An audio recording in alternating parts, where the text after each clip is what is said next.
கர்த்தருக்கு ஸ்தோத்திரம். ஒரு நிமிட பதிவு என்ன அப்படின்னா, ஊழியர்கள் திருமறை பிரகாரம் மற்ற வேலையெல்லாம் செய்யலாம், ஊழியம் செய்யறத மட்டும் விட்டுட்டு. ஏன் அப்படின்னா, இன்னைக்கு ஊழியர்கள் ஊழியம் செய்யறத விட்டுட்டு பல வேலைகளில் இறங்கிறாங்க. ஒரு வேலை அப்படின்ட்டு இல்லை, மற்ற அதாவது உலக பிரகாரமான வேலை எல்லா வேலையும் செஞ்சுட்டு இருக்கிறாங்க. அதெல்லாம் திருமறை பிரகாரம் தவறு தான் ஆச்சுங்களா.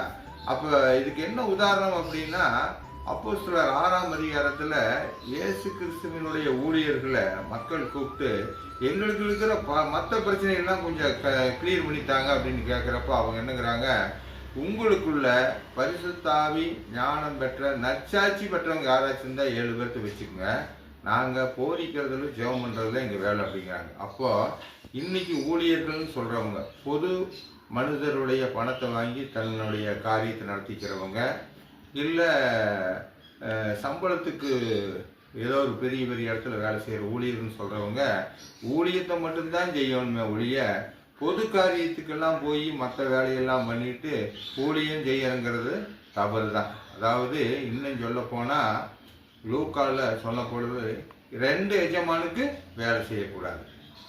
லூக்கா 16ஆம் அதிகாரம். அந்த மாதிரி ஊழியர்கள் ஊழியம் மட்டும்தான் செய்யணும், மற்ற வேலையெல்லாம் செய்யக்கூடாது.